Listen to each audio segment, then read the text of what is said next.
You are about to watch the most important teachings I've ever shown on this channel about contrast. You'll learn some graphic design theories about contrast and techniques that are not shown anywhere else on YouTube.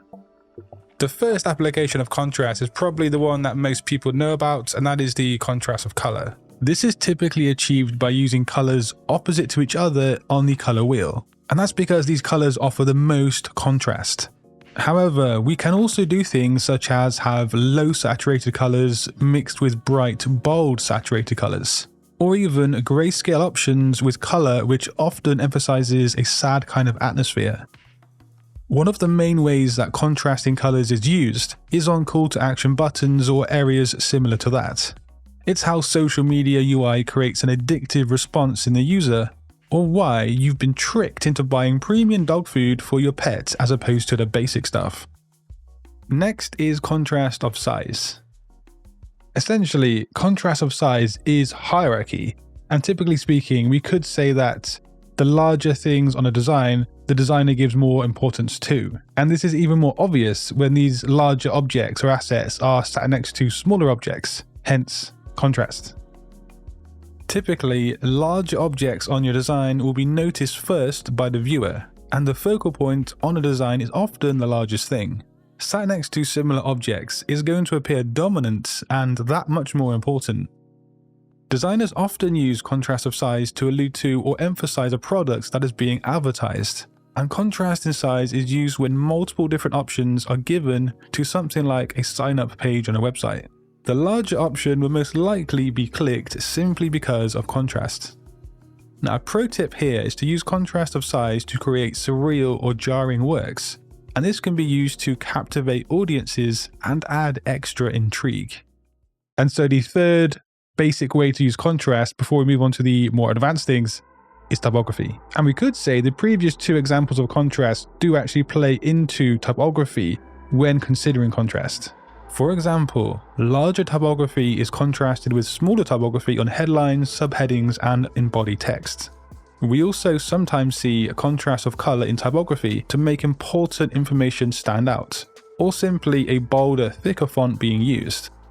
And then we have contrasting typeface styles. This is often used in logo design to create interest and, well, contrast. A logo design simply looks neater if we have contrast in the logo type. So now let's take things a step further and let's get a bit more advanced when using contrast on our graphic designs. So here is a Nike poster, and it is a pretty simple poster, and I personally would prefer some typography on it, but it is a very awesome demonstration of contrast. And for this first exercise, I would like you to look at this poster, look at this design. Can you see the three different uses of contrast in this poster? Yeah, that's right. There are three different ways contrast is being used here. So let's go over the easiest one first and foremost. We have the contrast of color. As you can see here, the white against the black, or maybe the white against the orangey, pinky color here, peachy color. And that is obvious. It is the first and most obvious one you would probably realize. But what is the second form of contrast on this poster?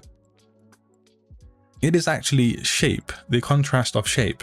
As you can see here, we have very straight, angled, pointy lines running along the entire poster. They are contrasted with the smooth curvature of the actual shoe and the logo itself.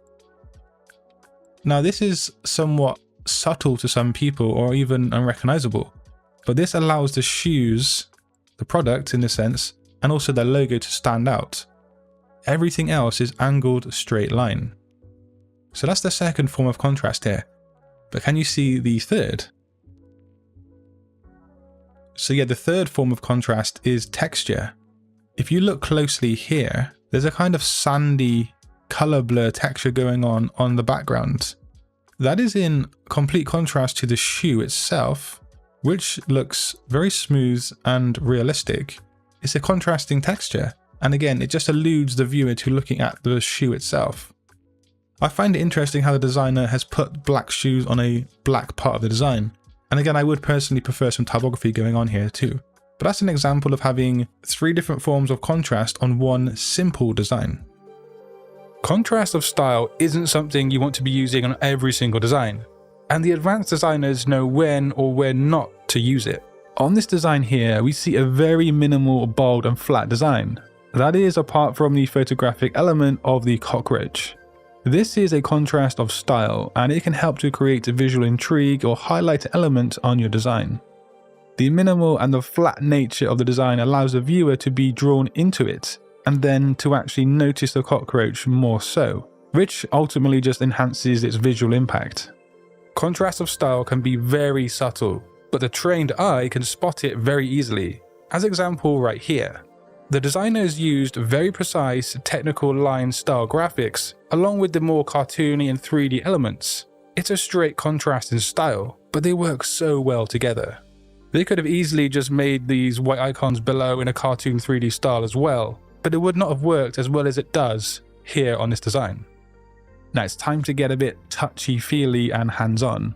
Contrast of texture does appear visually appealing, but in graphic design it's often used to express the sensation of touch or detail. For example, here we can see the marker pen textures on a bold and a flat design. This gives the pure illusion of a texture sensation to the viewer. And then here there's a plastic or rubbery balloon texture matched with a flat 2D graphic.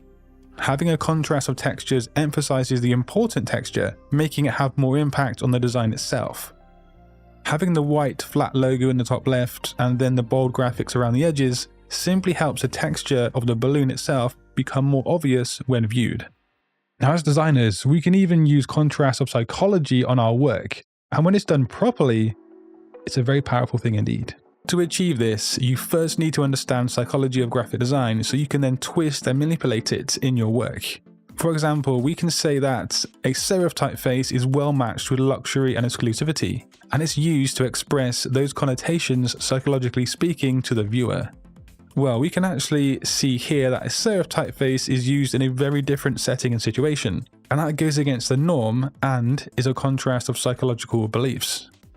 On this second design, normally we would assume an urban hip-hop visual narrative to use a bold sans serif typeface. Instead, we see a very narrow serif typeface, so again that's contrasting of psychology. But what about this skull design? How has the designer used contrast of psychology here? Well, it's actually a very clever design when inspected deeply. Skulls are normally thought of as negative and represent death, of course. But the design uses bright, bold, uplifting colors, matched with a very playful yellow font. This makes the design seem playful and happy, which totally goes against the symbolism of what skulls are. Designers can use this method to express a message, an idea, or even an emotion on their work. And actually, emotion brings us swiftly onto the next point in today's video. Check out this design here for the British National Health Service. How might the contrast of emotion be used on this design? So this design aims to raise awareness of smoking around children, which of course is just a very serious thing. But the design then uses humor to get the message across, and furthermore to make it memorable and relatable to the viewer. And on this movie poster here, we see a juxtaposition of love and sadness to reflect the film's bittersweet narrative. Also, there's a crack on the ice that suggests something is not right in the situation, again more contrast. But what about UI and UX designers? How can we implement contrast in professional and powerful ways on those kind of designs? So here is a design of an app, or just a layout of an app. There are many different forms of contrast going on here, and I would like you to try and work out and decipher what is going on in terms of contrast. So when you actually pick apart designs in this way, you can then start to think about your own work and how you can apply principles on your own graphic designs. So the first form of contrast is here, with these black labels that clearly stand out all over the app. They do this by standing out in just terms of black contrast on color or white. But one very important use of contrast is found here and in other areas of the app. We not only have different contrasting font choices, font weights, but also font colors, which allude to a very important part that the designer wants to bring an attention to. That's why you always see for sale signs in red or a contrasting color, because contrasting, like I said at the start of the video, does draw attention in very easy ways. But what other contrast elements can you see? Now this area, and all of these areas in fact, are kind of a double whammy when it comes to contrast. Now firstly, the app background is white or grey, but then these areas are in a bold, bright colour section, so they obviously stand out. But then also, if you think about it, the photographs themselves are contrasting. I mean, we have red on blue, we have blue on orange, kind of bluey, turquoisey on pink, and so on. So there's quite a lot of contrast going on in these areas. But can you see anything else that's contrasting in this design? Yes, the actual UI itself is contrasting the UI of the app or even the phone. We have a red dots here and also up here. Next, something that will totally help reinvent or upscale your work when talking about contrast, and that is contrast of concepts. So here's a concept for a tech-inspired poster design. And actually it's not very inspired though, is it? I mean, the concept is 2D, it's flat, it is very lackluster.